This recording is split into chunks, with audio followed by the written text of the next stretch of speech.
बिस्मिल्लाहिर्रहमानिर्रहीम अल्लाहुम्मा सल्लि अला मुहम्मद सल्लल्लाहु तआला अलैहि वसल्लम। अस्सलामु अलैकुम, वेलकम टू 365 डिग्रीज ऑन 365। ख़वातीन और हज़रात, ईद करीब आ रही है। यकीनन अपने बच्चों के कपड़ों की तैयारी कर रहे होंगे, कुर्बानी के जानवर की तैयारी कर रहे होंगे। हमारे बच्चे यकीनन आज पेट भर के खाना खा के सो रहे हैं। हमें वो परेशानी नहीं है जो आज फ़लस्तीन के बच्चों को है। मुझे बड़े अफसोस के साथ कहना पड़ रहा है कि आज भी अगर हम गजा के मनाजिर देखें तो आज यहूदियों ने वहाँ पर जेरूसलम डे मनाया है। 1967 में जो अरब इजराइल वॉर हुई थी 6 दिन की, उसके बाद से यहूदी ज़ायनिस्ट शैतान के पुजारी ये दिन मनाते हैं और गजा की जंग शुरू होने के बाद दूसरी बार ये दिन मनाया गया। आज मस्जिद अक्सा में बड़ी तादाद में यहूदी हमेशा की तरह घुस आए और उन्होंने अपना झंडा भी लहराया और वो मनाजिर इस वक्त पूरे सोशल मीडिया पे हर कोई देख रहा है। आपको भी दिखाना चाहूंगा कि वो झंडा लहराया गया, नारे लगाए गए। नारों में मौत का भी जिक्र है कि हम फलस्तीनी बच्चों को मौत के घाट उतारेंगे। खुशी खुशी गाने गा रहे हैं इस बात के। और ना सिर्फ ये, मुस्लिम उम्मा खामोश है। 57 मुस्लिम कंट्रीज, 57 मुस्लिम कंट्रीज, 1.8 अरब की मुस्लिम आबादी कुछ नहीं कर सकती, बेबस है। हर कोई अपनी अपनी दुनिया में मसरूफ है। मैं आपको क्या बताऊं, इस बेहिसी, इस बेबसी का आलम, there no words to describe it. मैं आपको बता नहीं सकता कि दिल किस हाल में होता है और हम किन चीजों में लगे होते हैं। हमें एहसास ही नहीं है कि हम कितनी बड़ी गलती कर रहे हैं, क्योंकि हम भूल चुके हैं अपने फलस्तीनी भाइयों को। मैं आपको कुछ चीजें दिखवाना चाहूंगा, क्योंकि यकीनन जो विजुअल्स आप देख रहे हैं इसमें एक ऐसा भी मंजर है जिसमें एक बच्ची आग लगे हुए स्कूल से निकलने की कोशिश कर रही है, जो इस वक्त दुनिया के तमाम तर मीडिया प्लेटफॉर्म्स पे देखा जा रहा है। ये वो मंजर है। ये स्कूल पहले से तबाह था और इस तबाहशुदा स्कूल में जो बच्चे पनाह ले रहे थे, बच रहे थे बमबारी से, उनको भी मार दिया गया, उन पर भी बम गिरा दिया गया और किसी को कोई रहम नहीं आया। नाच रहे हैं अभी भी इजरायली यहूदी, नाच रहे हैं वो शैतान के पुजारी, मस्जिद अक्सा के सामने अपना झंडा लहरा रहे हैं। ये वो मंजर हैं आज के हैं जहां जेरूसलम डे मनाया गया। बड़ी तादाद में वो घुस आए हैं और वो वहां पे अपने नारे लगा रहे हैं। नारों में यही कह रहे हैं कि हम फलस्तीनी बच्चों को मारेंगे, हम अरब को मारेंगे, हम अरब से ऊपर हैं, ये मुल्क हमारा है, जहां हम कदम रखें ये हमारा हो जाता है। अच्छा, मैं आपको कुछ दिखाना चाहता हूं, कुछ चीजें दिखाना चाहता हूं। ऑस्ट्रेलिया से शुरू करते हैं। ऑस्ट्रेलिया से पहले ये जो मंजर आप देख रहे हैं इस वक्त, सारे आज की फुटेजेस हैं। आज जो मस्जिद अक्सा के बाहर यहूदियों ने किया है, जिस तरीके से वो आए हैं, सेटलर्स जिन्हें हम कहते हैं, और उन्होंने आके अपना कब्जा जारी रखा है और मुसलमानों को दूर कर दिया। कुछ मंजर आपको दिखाना जरूरी है ताकि आप समझें कि दुनिया कहां जा रही है। अगर हम मुसलमानों को एक तरफ कर दें, हम कहते हैं ना मुस्लिम उम्मा सो गई है, जरा देखते हैं कि नॉन मुस्लिम्स क्या कर रहे हैं। फॉर एग्जाम्पल, विकीलीक्स के बानी थे जूलियन असांज, बड़े मशहूर थे। वो कांस फिल्म फेस्टिवल में जाते हैं, एक शर्ट पहनते हैं, क्योंकि आपको मालूम है ना कि आजकल फलस्तीनियों से के साथ इजहार यकजहती करने के लिए अगर आप उनका स्कार्फ पहन लेंगे, जिसे किफाया कहा जाता है, तो भी आपको दुनिया के बहुत सारे मुल्कों में प्रॉब्लम्स होगी। अब Julian Assange Cannes film festival में एक व्हाइट शर्ट अंदर पहनते हैं, टी शर्ट जिसके अंदर शहीदों की तस्वीर होती है, और उनकी कमर पे जो शर्ट लगी हुई है उस पर लिखा हुआ है स्टॉप इजराइल। तभी वो आप देख सकते हैं कि इस वक्त वो कैमरास को देख रहे हैं, कैमरा उनके पीछे है, पीठ देकर के हमें खड़े हैं वो कैमरा को, ताकि वो ये मैसेज दे सकें एटलीस्ट कि मैं फलस्तीनियों के साथ खड़ा हूं और मैं इजराइल की बर्बरियत को पहचानता हूं। आगे बढ़ते हैं, ऑस्ट्रेलिया की बात करते हैं। ऑस्ट्रेलिया की एक नई एमपी, मेंबर ऑफ पार्लियामेंट हैं, सोफी मैकनील। उन्होंने पार्लियामेंट के अंदर कफाया पहना और उन्होंने जाके वहां पे मैसेज दिया ओपनली। और ऑस्ट्रेलिया के प्राइम मिनिस्टर जो है एंथनी एल्बनीज, वो भी ओपनली मैसेज दे रहे हैं। लेकिन इंतहाई अफसोस की बात है, अब हम ये जानते हैं कि फलस्तीन का साथ देना ये सियासत नहीं है, ये इंसानियत है।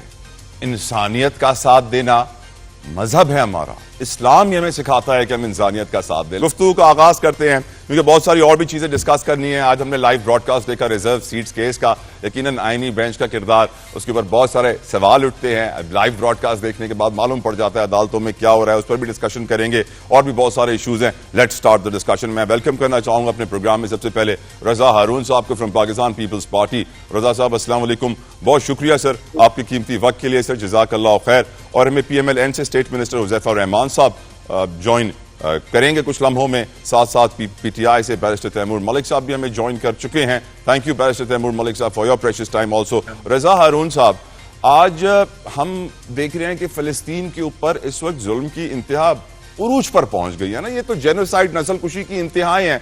आज वो जेरूसलम डे मना रहे हैं, मस्जिद अक्सा पे कब्जा किया हुआ है, वहां पे वो नाच रहे हैं, जश्न मना रहे हैं, स्कूलों के ऊपर बमबारी जारी है, बच्चे वहां पर भूखे मर रहे हैं, खाने को नहीं है, मैल न्यूट्रिशन। एक ब्रिटिश डॉक्टर का बयान बड़ा वायरल चल रहा है, वो कह रहा है कि यहां तो बच्चे ऐसे हाल में है कि अब क्या बताऊं कि दुनिया को होश के नाखून लेने चाहिए। अफसोस के साथ आपकी नजर में क्या हम कर सकते हैं सिवाय आवाज उठाने के, सोशल मीडिया पर अपनी स्टोरीज लगाने के? क्या मुसलमान मुल्क इतने कमजोर हो गए हैं, इतने बेबस और बेहिस हो गए हैं कि हम और कुछ नहीं कर सकते? रजा साहब, सबसे पहले तो जो आपने इशू रेज किया है ना तारा भाई, इससे अहम इशू इस वक्त दुनिया में कोई नहीं है। इंसानी हकूक की बदतरीन खिलाफ वर्जियों के हवाले से, जेनोसाइड के हवाले से, एक पूरे शहर को, पूरी आबादी को सफर हस्ती से मिटाने, नीज तो नाबूद और जमी बोस करने के हवाले से सारी दुनिया इस बात पर मुत्तफिक है। पूरी दुनिया का जो इंसानी हकूक के अलमतदार तंजीम है, हुकूमत है, आपने खुद कहा ऑस्ट्रेलिया का या स्कॉटलैंड की हुकूमत ने बड़ा वाज़ेह बयान दिया था, आपको याद होगा। यूरोपियन यूनियन में बहुत से मेंबरान जो हैं उस पर बयान दे सके। खुद बरतानिया में बड़े बड़े लाखों अफराद के मुशायरे होते हैं और वो इस्लाम के नाम पे नहीं आते, मुसलमान के नाम पे नहीं आते, बल्कि वो तमाम मज़ाहिब के मानने वाले तमाम लोग जो हैं वो इस बात पर मुत्तफिक हैं कि गाजा में इस वक्त बदतरीन नस्ल कुशी हो रही है मुसलमानों की, फलस्तीनियों की, और फलस्तीन जो है वो फलस्तीनियों का है। इसके हवाले से अब कोई कंफ्यूजन रह नहीं गया। हमारी क्या मजबूरी? हमारी कोई मजबूरी नहीं, हमारी कोई मजबूरी नहीं है नाना भाई। इस्लामी ममालिक की, खासतौर पर उस खित्ते के जो इस्लामी ममालिक हैं, जो कि जिनकी ये बॉर्डर्स मिल रहे हैं, जो उस रीजन में मौजूद हैं, उनकी तो कोई कमजोरी नहीं होनी चाहिए, उनकी तो कोई ऐसी उनकी वो नहीं होनी चाहिए कि वो जाके मदद ना कर सके। बदकिस्मती है कि शायद मैं समझता हूं कि जो सुपर पावर्स की सपोर्ट हासिल है इजराइल को, खासतौर पर नेतन्याहू को, और याद रखिएगा तारा भाई कि इसराइल के अंदर जो हम बात कर रहे हैं, इसराइल के अंदर जो यहूदी हैं या इसराइली हैं वो सख्त खिलाफ हैं इस ऑपरेशन के, और वहां भी बड़े बड़े मुजाहरे हो रहे हैं, वहां उनको दबाया जा रहा है, वहां अंदर से आवाजें उठ रही हैं, लोग अब इसके खिलाफ इसराइल के अंदर से आवाजें लगा रहे हैं। अब देखें, लेकिन दुनिया के अंदर चूंकि यूनिपोलर एक पावर है अमेरिका की, यूएस की और अमेरिका की, बिल्कुल क्लैरिटी के साथ सपोर्ट है इसराइल को, वहां वो कुछ नहीं होने देता। और हम चूंकि डिपेंडेंट हैं, मैं ये बात बड़े नाप तोल के कहना चाहूंगा कि चूंकि ये ममालिक जिनका जिक्र हो रहा है बहुत ज्यादा डिपेंडेंट है अमेरिका की सपोर्ट पे या वेस्ट के उन पावरफुल ममालिक की सपोर्ट पे, जो मैटर करते हैं मईशत के लिए, जो मैटर करते हैं ट्रेड के लिए, इंटरनेशनल कम्युनिटी में, ग्लोबल वर्ल्ड में। तो ये वो चीज है जो हमारे आड़े आ रही है।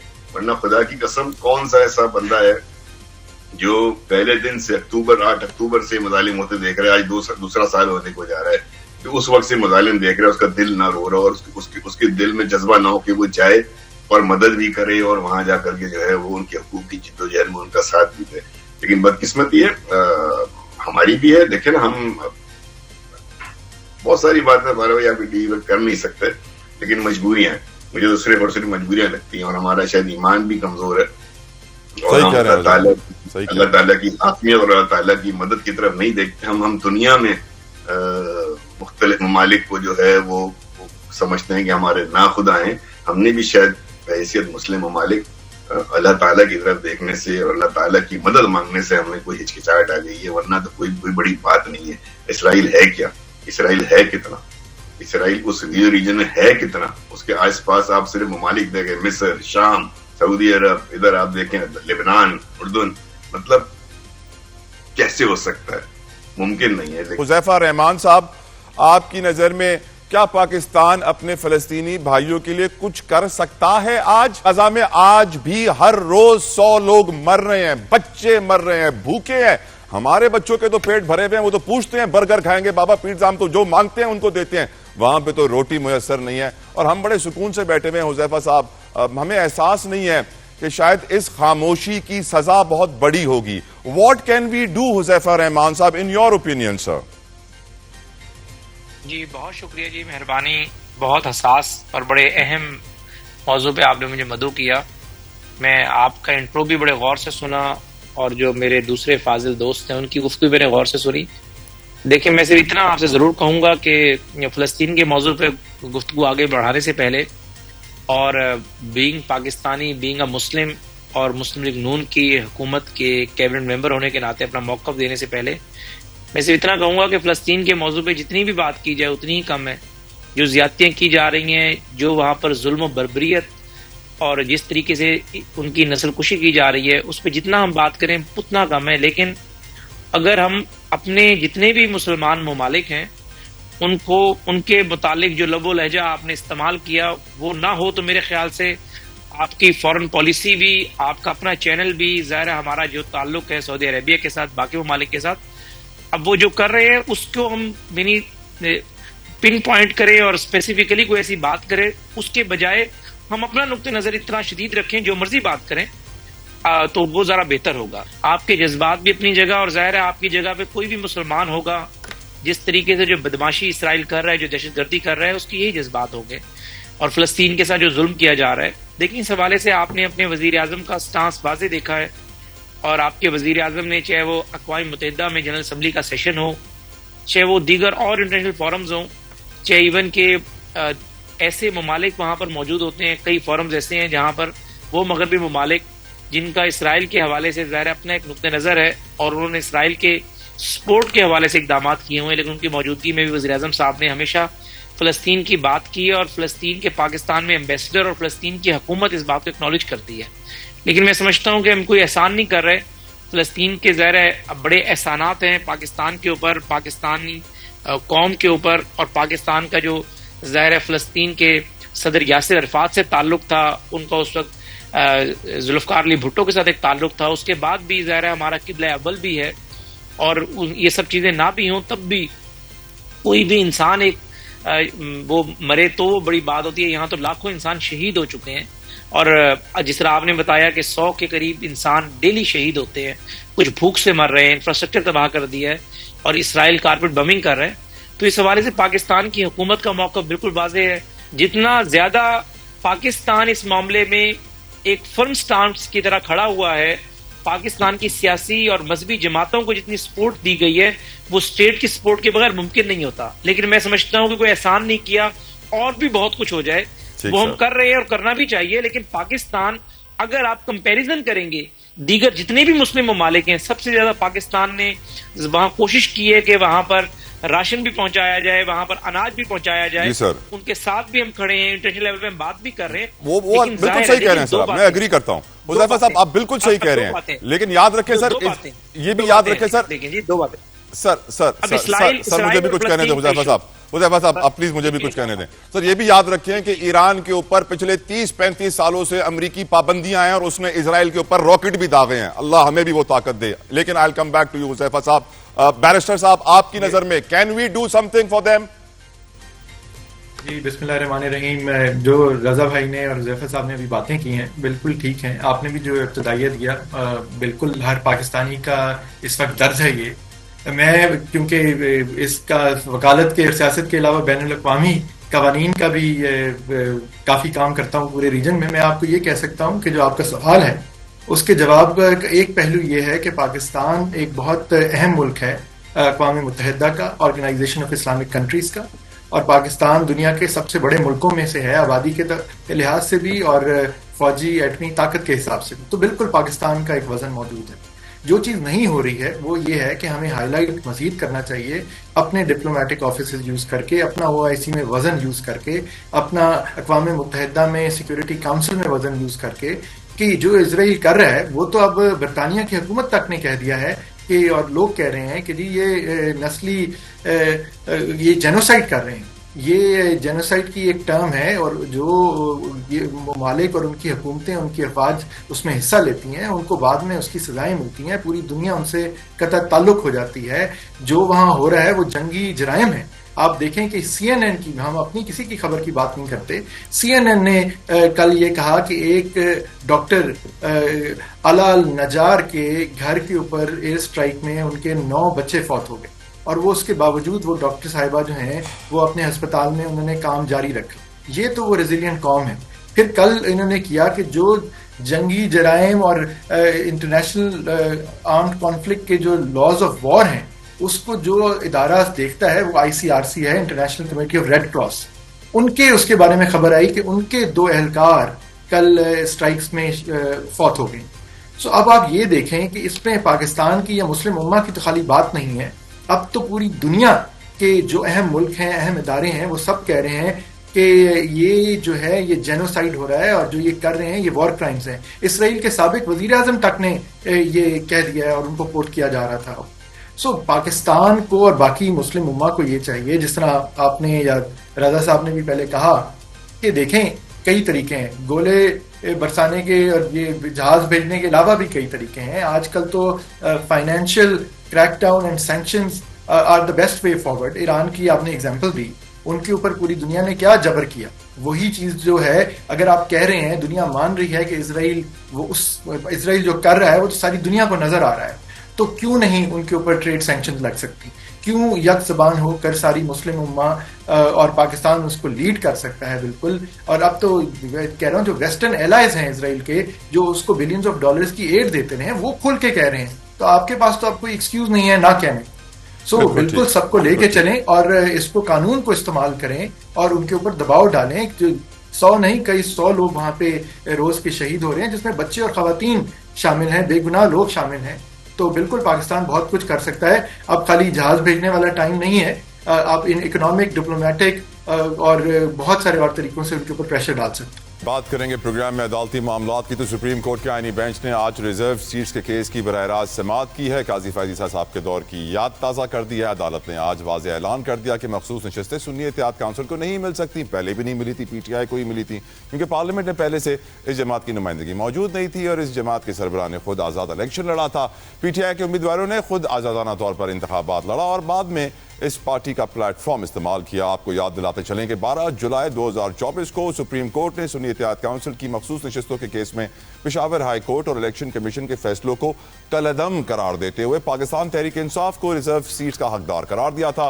जस्टिस अमीनुद्दीन खान और जस्टिस नईम अख्तर अफगान ने 12 जुलाई के अक्सरियती फैसले से तो उन्होंने इख्तलाफ किया था और इनफैक्ट काफ़ी सारे एक्सपर्ट्स उनके इख्तलाफी नोट को सुप्रीम कोर्ट की का एक तारीखी इख्तलाफी नोट करार देते हैं, क्योंकि उन्होंने उस नोट में लिख दिया था कि अक्सरियती फैसले पे अमल ना किया जाए। पर हैरत की बात सबसे ज़्यादा यह है कि आज 10 महीनों के बाद सुप्रीम कोर्ट में उसकी रिव्यू पिटीशन की समाअत हो रही है और 10 महीनों तक सुप्रीम कोर्ट के फैसले पर अमल नहीं हुआ और 10 महीनों के बाद समाअत में सुप्रीम कोर्ट के जजों ने पूछा भी नहीं कि अमल क्यों नहीं हुआ। खैर, डिस्कशन करेंगे और मैं पहले ये बैरिस्टर तैमूर मलिक की तरफ सवाल लेके जाना चाहता हूँ। बैरिस्टर साहब, लग ये रहा है कि ये रिजर्व सीट्स अगर हुकूमत को मिल जाती हैं तो फिर हुकूमत की जो पोजीशन है पार्लियामेंट में ज़्यादा अच्छी हो जाएगी और 27वीं तरमीम आईनी लेकर आना भी ज़्यादा आसान हो जाएगा, अपोजिशन कमज़ोर हो जाएगी। और जिस तरीके से इलेक्शन कमीशन ने और पीपल्स पार्टी ने तहरीरी अपने दलाइल जमा कराए और उनके वकील ने कोई दलाइल भी नहीं दिए, उससे लग ये रहा है कि शायद मामला तय हैं। सर जी देखें, मेरे ख्याल में आज तो पाकिस्तान की कौम ने वो लाइव स्ट्रीमिंग भी देखी और सब ने देखा, तो उम्मीद है क्लैरिटी मिली होगी कि सुप्रीम कोर्ट क्या सवाल पूछ रहा है और आगे से जवाब की क्या मिल रहे हैं। बात यहाँ पे ये नहीं है कि सुन्नी इत्तेहाद काउंसिल सिर्फ इस केस की फरीक नहीं थी, और PTI भी और हमारी फीमेल रिप्रेजेंटेटिव्स भी और अक़लियती मेंबरान जो थे वो भी इस केस का खुद भी हिस्सा बने रहे हैं। और जहाँ तक एक नज़रसानी की अपील की बात है, ये तो टेक्निकल सिर्फ कुछ जो कोई डिफरेंट पॉइंट्स हों उनको इस पे देखा जाना चाहिए। जो लग रहा है, कई लोगों ने सोशल मीडिया पे लिखा है कि यहाँ तो विक्टिम ब्लेमिंग हो रही है, यहाँ विक्टिम कौन है? देखें, इस बात से तो आप सब एग्री कर सकते हैं कि जो मेंबरान पार्लियामेंट इस वक्त सुन्नी इत्तेहाद काउंसिल की पार्लिमानी पार्टी का हिस्सा है, जो कि नोटिफाइड है नेशनल असेंबली की तरफ से, इलेक्शन कमीशन की तरफ से, पार्लियामान में मौजूद हैं, वो ज़ाहिर है पाकिस्तान की बहुत बड़ी तादाद का वोट ले के पार्लियामान में इस सब चीज़ों के बावजूद इलेक्शन कमीशन और नेशनल असेंबली ने उन्हें रिकग्नाइज़ किया कि वो एक ग्रुप है। अब उस एक ग्रुप को बताएं कि जो रिजर्व सीट्स का हमारा एक बेसिक कॉन्सेप्ट है, फार्मूला है, वो प्रोपोर्शनेट रिप्रेजेंटेशन का है कि जिसकी जितनी पार्लियामान में सीटें हैं जिस ग्रुप की, उसके हिसाब से, उसके तनासुब से उनको रिजर्व सीट्स अक़लियतियों की और ख़वातीन की दी जाएंगी। ये बेसिक एक इशू है। अब इस इशू के अंदर जो बाकी मामलात किए जा रहे हैं, मतलब मुझे क्या, मैं जो कानून ना भी हो, आम आदमी को भी ये अजीब सी बात लगेगी कि अगर ये हुकूमती पार्टियां जो हैं और उनकी तरफ ये सीटें किसी वजह से चली जाएं, उसकी कोई मंतक नहीं है, उसकी आइन में, कानून में कोई गुंजाइश नहीं है कि ऐसा किया जा सके। बहरहाल जो आपने तासुर आपने दिया वही तासुर मेरा है, वही तासुर पाकिस्तान की आज मुझे लगता है कि ज़्यादा बेशतर कौम का होगा कि लग ही रहा है कि ये मखसूस नशिस्तें शायद कहीं और जाने लगी, जो कि मेरे ख्याल में एक दिन फिर आएगा, चाहे वो 10 साल बाद आए, 20 साल बाद आए, जिस तरह भुट्टो साहब के केस में अभी हुआ कि उनके साथ ज्यादती हुई थी इतनी दिहाइयों बाद। तो ये भी किसी दिन तारीख इसका फैसला करेगी, लेकिन अभी भी मौका है, शायद कोई और बात आ जाए, क्योंकि इशू बेसिकली प्रोपोर्शनेट रिप्रेजेंटेशन का है। आप मान चुके हैं आपके इदारे कि कम से कम, जो मैं अपने जैसों की बात नहीं करता, जो फॉर्म 47 पे भी जीत के पार्लियामान में बैठे हुए हैं, इकट्ठे हैं, एक ग्रुप में, एक पार्लियामानी पार्टी है जिन्होंने एक अपोजिशन लीडर उमर अयूब मुंतखब किया हुआ है, मतलब जाहिर है ये कैसे हो सकता है कि उनकी प्रोपोर्शनल रिप्रेजेंटेशन के सिस्टम के तहत कोई ये रिजर्व सीट्स ही ना हो। तो ये मुकम्मल इंसाफ, कंप्लीट जस्टिस का कॉन्सेप्ट है, सुप्रीम कोर्ट को वो करना चाहिए। बहरहाल देखते हैं कि इसमें क्या होता है, कौम पूरी की नज़रें इनके ऊपर है और तारीख फैसला करेगी इस फैसले, अदलिया के इस फैसले का। रजा हारून साहब, यकीनन 8 जजों का फैसला था जो कि पीटीआई के हक में था, जिन्होंने सीट्स दे देने का कहा था। आज जस्टिस शाहिद बिलाल साहब ने कुछ ऐसे सवाल पूछ लिए जिसके बाद सबको यकीन हो गया था कोर्ट के अंदर कि जस्टिस शाहिद ने वो फैसला पढ़ा ही नहीं है जिसके ऊपर इस वक्त रिव्यू पिटीशन चल रही है। और आपकी नज़र में सर 10 महीनों तक सुप्रीम कोर्ट के फैसले पर अमल ना हो और फिर नजर सानी की दरखास्त रिव्यू पिटीशन लगे और जज साहब पूछे भी नहीं कि भाई 10 महीने पहले हमारी अदालत ने फैसला दिया था, उस पर अमल क्यों नहीं हुआ? दाल में कुछ काले है कि निशानी तो सारी मिल जाती है। रजा साहब बिल्कुल, मैं चाहूंगा कि थोड़ा सा एक पिछले जो आपका सब्जेक्ट था तला भाई, उसमें एक दो बातें नाज़रीन के लिए जो मीडिया पर है, शायद हमारे बहुत से लोगों के इल्म में ना हो कि साउथ अफ्रीका जो है वो गाजा में होने वाली कार्रवाई को इसराइल की लेकर इंटरनेशनल क्रिमिनल कोर्ट में गया था। और वहां से नेतन्याहू के अरेस्ट वारंट इशू हो चुके हैं नवंबर 2024 में। इंटरनेशनल कोर्ट ऑफ जस्टिस में भी मुकदमा जो है पेंडिंग है। तो जो वो लॉबिंग देखे ना, साउथ अफ्रीका मुस्लिम मुल्क तो नहीं है, लेकिन वो गया और उसने वहां इंसानियों की खिलाफ वर्जियों पे नेतन्याहू के खिलाफ एक फैसला तो लिया, उस पर अमल दरामद हो ना हो, लेकिन इंटरनेशनल क्रिमिनल कोर्ट जो है वो उनको उनके अरेस्ट वारंट जारी कर चुका है। तो ये मैं चाहता था कि चूंकि गुफ्तगू हुई थी तो क्या हवाला है। अब ये हमारे जो बात हो रही है कि सुप्रीम कोर्ट ने एक जजमेंट दिया, उसमें 8 जज के जजमेंट को ही माना जाएगा, लेकिन जो 5 जजेस थे बाकी उन्होंने जो मुख्तलिफ औकात में जो उन्होंने अपना इख्तिलाफी नोट लिखा है वो बड़ा रिवीलिंग है ना। अब अच्छा, मैं तो आइंदा हूं नहीं, बैरिस्टर साहब बैठे हुए यहाँ पे, इनको ज्यादा बेहतर। रजा साहब, 2 जजों ने इख्तिलाफी नोट लिखा है, 11 जजों ने हक में दिया है फैसला, बस सीट्स कितनी देनी है वो नंबर 11 में थोड़ा सा इख्तिलाफ था। ऐसा नहीं है कि 11 ने लिखा है कि सीट्स देनी है। दो ने जो लिखा था वो बहुत ही, मतलब वो तो बहुत ही डिटेल था। फिर फाइज साहब ने बाद में लिखा, जो आया और उससे देखा, मंदुखेल साहब ने भी इख्तिलाफ किया, या हफीज साहब की बिल्कुल डिफरेंट नोट था। वो चाहते थे कि सारा का सारा मामला, इससे कॉन्सिक्वेंसेस हो जाएंगे, बहुत सी टेक्निकलिटीज हैं, इसको इलेक्शन कमीशन वापस भेजा जाए। तो बहरहाल अब चूंकि वही एक राइट फोरम है जहां ये मुकदमा मौजूद है, मुझे 2-3 इंपॉर्टेंट बातें इसमें ये है कि मुझे आज तक, मैंने बहुत दफा सवाल पूछा और शायद तालिबान आज किसी मोहतरम जज साहब ने पूछा कि भाई सुन्नी इत्तेहाद काउंसिल की जो पिटीशन आई थी, जो अपील आई थी, वो तैमूर भाई बताएंगे, क्या उसमें वो अपील अलाउ हुई थी या डिसमिस हुई थी? हुआ क्या था उसका? उस पर एक जजमेंट तो आ गया, लेकिन आज तक हमें ये नहीं मालूम, क्योंकि अगर वो, ताला भाई बहुत इंपॉर्टेंट टेक्निकल बात है, मैं कानूनदान नहीं हूं, अगर तो वो अपील अलाउ हो जाए तो सारी सीटें सुन्नी इत्तेहाद काउंसिल को जानी चाहिए। अगर वो अपील डिसमिस हो जाए तो सुन्नी इत्तेहाद काउंसिल का वास्ता ही। रजा साहब, उस फैसले में तफसीलन समझाया गया था कि सुन्नी इत्तेहाद काउंसिल को तो हम सीटें नहीं दे रहे हैं।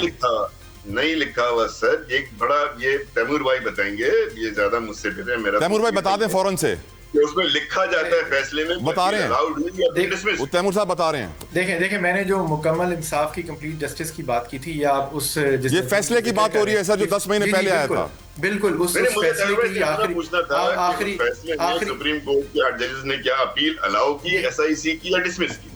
सर उन्होंने, देखें बात क्या है, उन्होंने कंप्लीट जस्टिस का एक लीगल एक मेथड है, एक थीम है, और इसका जिक्र इसी जजमेंट जिसके आप जिक्र कर रहे हैं उसके चंद आखिरी सफ़े उठा के देख लें, उसके अंदर ये बात की गई है और उनके आगे किसी एक फरीक की पिटिशन नहीं थी, बेशुमार पिटिशन थी। जिस तरह मैंने कहा, मुख्तलिफ जमातों की, सिविल सोसाइटी की, अक़लियती और ख़वातीन मेम्बरान की, मेरा और मानना उनको ये था अखट्टा सुना जा रहा था उन पिटिशन को। मैं सर तो मेरी बात समझ ऐसा आएगी। मेरा कहने का मतलब ये होता है कि सुप्रीम कोर्ट के जो हमारा लेमैन, हमारा जो एक्सपीरियंस है कि किसी न किसी एक पिटिशन के नाम से वो केस चलता है और उसी पिटिशन के ऊपर फैसला आना चाहिए। अब अगर उस पिटिशन को कि जो बाकी मानदा जो उसके वो थे, जिन लोग जो उसमें शामिल हुए पिटिशनर बने, उनको अगर डिसरिगार्ड किया गया और पिटिशन पे ये नहीं पता चला कि वो अपील अलाउ हुई या डिसमिस हुई, तो फिर वो जो फैसला एक तीसरे फरीक के हक में आ गया। यही सारा मसला है जो आज आईनी बेंच के सामने है। कभी एक तीसरा फरीक जो वहां पिटिशनर नहीं था, मौजूद नहीं था, उसने सीटें मांगी नहीं, आपने उसको दे दी। भाई चले कम से कम SIC को दे देते। अगर हम फॉर आर्ग्यूमेंट से SIC पिटिशनर था ना तलब, SIC को दे देते, बात खत्म हो जाती। SIC को भी नहीं दी। अच्छा, उसमें तो ये एक थोड़ी सी ऐसी आईनी कानूनी पेचीदगियां हैं जिसपे कि आज पहली हियरिंग है और मुख्तलिफ जज साहिबान जो सवालात करते हैं, जरूर नहीं कि उन्हें फैसला ना पढ़ाओ, वो चाहते हैं कि जो सामने काउंसिल खड़ा है वो इस बात को बताए ताकि रिकॉर्ड का हिस्सा बने। तो ये अज्यूम हमें नहीं करना चाहिए कि जज साहब के इल्म में नहीं होगा, बल्कि सवालात पूछे इसलिए जाते हैं, तैमूर भाई बताएंगे, ताकि वो रिकॉर्ड का हिस्सा बनती चली जाए। सारी बात मैंने यही बात की कि उन सारी पिटिशंस का उन्होंने एक जजमेंट दी और उसमें यही बात की कि हम हर चीज़ के, हर पिटिशन के अलग मेरिट्स में जाने की बात नहीं कर रहे हैं, हम मुकम्मल इंसाफ, कंप्लीट जस्टिस की बात कर रहे हैं और उसके तहत ये होना चाहिए और इसको सीटें इस पार्टी को जानी चाहिए। मान रहा हूँ तैमूर भाई, मैं आपकी बात मान रहा हूँ। मेरा आर्गुमेंट ये है जो आज कोर्ट में भी है कि ये मांगा नहीं था ना किसी ने, अब ये तय कर दी गई नहीं बेंच के ये मांगा गया था सर। यहाँ पे देखें, ये बहुत सारी पिटिशंस थी, लोगों ने, अकाउल शोजब साहिबा जो थी वो SIC की तरफ से तो नहीं थी, वो पाकिस्तान तहरीक इंसाफ की वेमेन विंग की सदर हैं, वो अपनी हैसियत में थी। खैर, इस तरह बेशुमार और चीज़ें, लेकिन मैं आज की हेयरिंग की भी बात करूंगा क्योंकि अब जाहिर है लाइव स्ट्रीम हुई है, बाकी जो फैसला होना है, मामला अभी चल रहा है, देखते हैं क्या होते हैं। लेकिन आज एक सवाल पूछा गया, आज एक सवाल, लेकिन आज उसी से, लेकिन मैं एक बात करता हूँ। आज एक सुना हमने कि एक सवाल पूछा गया एक बेंच की तरफ से कि जी SIC का तो कोई मेंबर नहीं है। देखें, खैबर पख्तूनख्वा में बिल्कुल असेंबली में एक फ्रेश इलेक्शन के अंदर, जो कि जनरल इलेक्शन के बाद हुआ लेकिन जनरल इलेक्शन का हिस्सा तस्वर होता है, उसमें बिल्कुल एक मेंबर जीत के आए। उसके अलावा बाय इलेक्शन में भी SIC के मेंबर जो हैं, वो चीफ मिनिस्टर के भाई जो हैं फैसल अमीन, वो SIC के मेंबर के तौर पर पार्लियामेंट में आए हैं ऑलरेडी। तो देखें, इस तरह की कई चीज़ें जो सवाल कर रहे हैं उनके जवाब भी दिए जा रहे हैं, बट ये सवाल जा और तरफ रहे। मैं फिर वही कह रहा हूँ कि हमारे आइन में कहाँ लिखा है, हमारे किस इलेक्शन कवानीन में कहाँ लिखा है कि एक ग्रुप मौजूद है जिसको आपने आइडेंटिफाई किया हुआ है, आपने एक्सेप्ट किया हुआ है पार्लियामानी पार्टी के तौर के ऊपर कि प्रोपोर्शनल रिप्रेजेंटेशन के फॉर्मूले के तहत आप उनको सीटें नहीं देंगे और आप जो बाकी पार्टी जिनको अपने हिस्से की सीटें रिजर्व ऑलरेडी मिल चुकी हैं, आप उनको एडिशनल सीटें दे देंगे। सिंध के वजीर इत्तलात शर्जील इनाम मेमन साहब ने आज एक प्रेस कॉन्फ्रेंस करके कौम को बताया कि किस तरीके से GS सिंध कौमी महाज जस्कम एक कौमी कॉम्परस जमात है जिसने सिंध के अंदर एहतजाज के बहाने यकीनन हालात और कानून को अपने हाथ में लिया है। 2 लोग जान से गए हैं, पुलिस वालों पर तशद्दुद किया गया है। वो वीडियो शर्जील साहब ने पूरी कौम को दिखाई और सिचुएशन काफ़ी सीरियस है। कुछ दिनों पहले हमने देखा भी था कि सिंध के वजीर दाखिला ज़िया अंजार के घर को आग लगा दी थी। बताया गया कि उनके पास केमिकल्स था, धमाका खेज मवाद था और यकीनन इस तहरीक को बहुत सारे लोग ख़तरनाक तहरीक इसलिए भी कह रहे हैं क्योंकि इनकी जो डिमांड्स हैं कुछ सही नहीं है। इस पर गुफ्तगू करेंगे रज़ा हारून साहब से। रज़ा हारून साहब, पीपल्स पार्टी के लिए यह सिचुएशन कितनी चैलेंजिंग है, क्योंकि आप जानते हैं कि बलूचिस्तान में एक अलहदगी पसंद तहरीक ने बड़ा मुश्किलात क्रिएट की हुई हैं और दुश्मन ये चाहता है कि सिंध के अंदर भी एक अलहदगी पसंद तहरीक चले। आपका इस पे ओपिनियन क्या है रज़ा हारून साहब?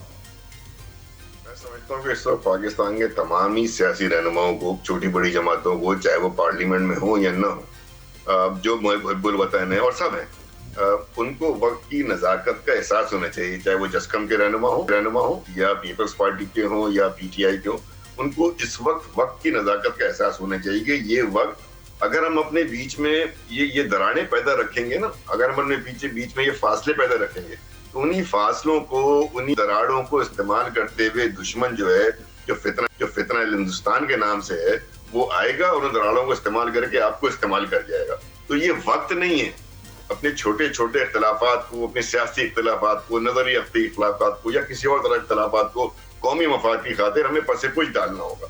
मैंने ये जस्कम की कार्रवाई और दीगर जो होते रहे हैं पानी के मामले से, जब से मामला उनका चला है, तो कुछ ज्यादा एग्रेसिव हो गए, कुछ ज्यादा इमोशनल हो गए, और उस एग्रेशन में, इमोशन के अंदर वो कौमी अमलाक को नुकसान भी पहुंचा रहे हैं। एक्सपोर्ट के मामला को भी उन्होंने बड़ा नुकसान पहुंचाया, जो ट्रॉलर्स के साथ और उनके साथ उन्होंने वहां किया। ये सब अच्छी बातें नहीं है, लेकिन मैं उम्मीद रखूंगा कि हमारे वजीर जो हैं पीपल्स पार्टी के, चूंकि मेरा भी ताल्लुक पीपल्स पार्टी से है, ये मामला सिर्फ प्रेस कॉन्फ्रेंस के नहीं होते हैं ना, सरकार का काम प्रेस कॉन्फ्रेंस करना नहीं होता है।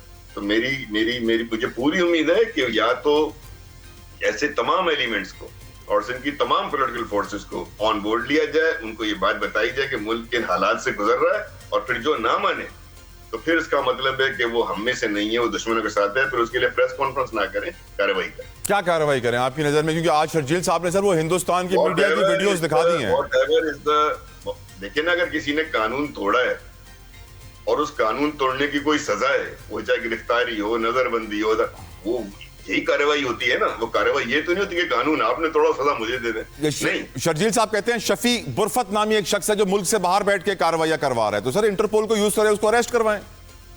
एग्जैक्टली मैं ये कह रहा हूँ ना, सरकार प्रेस कॉन्फ्रेंस करके बताती जरूर है, लेकिन सरकार का काम सिर्फ, देखिए मेरी अपनी पार्टी है, मैं उसके बावजूद ये कह रहा हूँ, सरकार का काम सिर्फ इत्तला देना नहीं होता ना, सरकार का काम कार्रवाई करके भी बताना होता है कि हाँ भाई ये वाकया हुआ, ये सानिया हुआ, ये जिम्मेदारान है और ये हमने कार्रवाई की। ये है कंप्लीट प्रेस कॉन्फ्रेंस, जिससे कि मैं सुनने के बाद कहूंगा हाँ मुझे मेरी सरकार ने मुझे ऑन बोर्ड लिया, मुझे इन्फॉर्म। और आपकी नजर में ये सारी कार्रवाइयां हो इसलिए रही हैं कि पीपल्स पार्टी को कमजोर किया जाए? रजा साहब नहीं sir, Peoples Party, PTI, PMLN, XYZ, Jamaat Islami, MKM, ये इशू नहीं है इस वक्त। आप जिस दौर से गुजर रहे हैं, अभी हम भूल गए शायद, अभी 7, 8, 9 मई, 10 मई को भी हम भूल, मई में ही हम मई को भूल गए कि हम किस दौर से गुजरते हुए हैं। तो आपका ख्याल है दुश्मन जो है, जिसको कि बदतरीन शिकस्त हुई है, जिसके वजीर आजम को बदतरीन हसीमत का सामना करना पड़ा है, जिसके तैयारे गिर गए, जिसको कि पूरी दुनिया में आइसोलेशन में चला गया, भारत के साथ, मोदी के साथ सिर्फ एक आदमी खड़ा हुआ है, वो इसराइल का नेतन्याहू है। वो गाजा का कातिल है, रात का कातिल है। तो आप समझते हैं कि वो खामोश बैठेगा, वो अपनी प्रॉक्सीज को यूज नहीं करेगा, वो पाकिस्तान के अंदर मुख्तलिफ ऐसी कुव्वतों को जो जिनमें दरारें मौजूद हैं, जो कमजोर नजरियाती लोग हैं, उनको इस्तेमाल नहीं करेगा। तो नहीं सर, ये कौमी मफाद की खातिर, मैंने जैसे शुरू में कहा कि हमें सबको ऑन बोर्ड लेके ये समझाना होगा कि ये वक्त नहीं है, ये वक्त नहीं है इन बातों का। तला भाई, आप तो दुश्मन को फिर उसकी साजिशों को कामयाब कर रहे हैं ना। This is what I am saying. बिल्कुल ठीक, बिल्कुल ठीक। तैमूर मलिक साहब, your views on the situation. क्या आप समझते हैं कि दुश्मन भारत देख रहा है और वो ताज लगाए बैठा हुआ है कि उसे कोई मौका मिल जाए और वो कार्रवाई करे और वो दुश्मनों को फंड करेगा, हथियार देगा, असलहा देगा? क्या आप समझते हैं कि सिंध में भी जो हालात पैदा हो रहे हैं, जिस तरह शर्जील इनाम मेमन साहब ने बताया कि इंडिया में बड़ा जश्न मनाया गया था जब सिंध के वजीर दाखिला का घर जलाया गया, आपकी नजर में ये सिचुएशन कितनी सीरियस है बैरिस्टर तैमूर मलिक साहब? देखें, किसी का घर तो बिल्कुल नहीं जलाना तो दूर की बात है कि बगैर इजाज़त दाखिल भी नहीं होना चाहिए किसी को, इसमें तो कोई दो राय नहीं है। लेकिन जहाँ तक वैसे ही बात है, मेरे ख्याल में इंडिया को तो ये, और इंडिया की अफवाज को, आवाम को समझ आ गई है बात कि किसी भी घर में जिस तरह भाई बहनों में इख्तलाफ हो सकता है, लेकिन बाहर वालों के लिए वो एक इकट्ठे हो जाते हैं। तो पाकिस्तानी अवाम ने यह साबित किया है कि हमारी जो भी अपने इख्तलाफात हों, चाहे वो किसी सूबे के अंदर हो, नेशनल लेवल के ऊपर हो, पार्टीज़ के अंदर भी होते हैं, लेकिन इस कुछ इश्यूज़ के ऊपर हम बिल्कुल यूनाइटेड हैं। और ये इंडिया का इशू, कश्मीर का इशू बिल्कुल उनमें से एक अहम तरीन इशू है।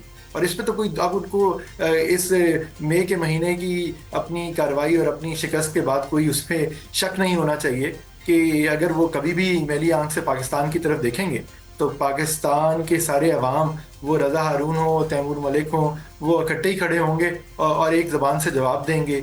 और इसमें तो मेरे ख्याल में ऐसी कोई बात नहीं। बाकी जहाँ तक इख्तलाफ राय की बात है, देखें सिंध के अवाम जो हैं वो अपनी हकूक़ के लिए अगर अपनी ही रियासत से, अपनी सूबाई हुकूमत से या वैसे कुछ हकूक़ मांगना चाहते हैं, पुरअमन तरीके से एहतजाज करते हैं, तो उसमें तो कोई दुश्वारी नहीं होनी चाहिए। ना उनके ऊपर जुल्म होना चाहिए, ना उनको कानून अपने हाथ में लेना चाहिए। यही बाकी जगह की बात है। जहां तक बलूचिस्तान की बात है, मैं सिर्फ आखिरी बात करूंगा कि लेकिन वहां पे जिस तरह अगर इंतहा पसंद तरीके से और मिलिटेंट ऑर्गेनाइजेशन, टेररिस्ट ऑर्गेनाइजेशन, अगर वो हमारी अफवाज पे, हमारे मासूम शहरियों के ऊपर करेंगे, हमले करेंगे, तो जाहिर है रियासत उसका जवाब देगी और उसमें भी कोई शक नहीं होना। बहुत बहुत शुक्रिया बैरिस्टर तैमूर मलिक साहब, बहुत बहुत शुक्रिया रजा हारून साहब, आप दोनों मेहमानों का बेहद मशकूर आपके कीमती वक्त के लिए। प्रोग्राम के आखिर में आगे, ताकत के नशे में तो नेतन्याहू भी फलस्तीन हासिल नहीं कर पाएगा, इसीलिए अगर भारत भी समझता है कि वो ताकत से पाकिस्तान में दहशतगर्दी करके हालात खराब करेगा, नहीं कर पाएगा, समझ जाए वो भी तो अच्छा होगा। प्रोग्राम का वक्त तमाम होता है, फीडबैक सोशल मीडिया पर जरूर दीजिएगा। I will be waiting, see you tomorrow, until then, Allah Hafiz.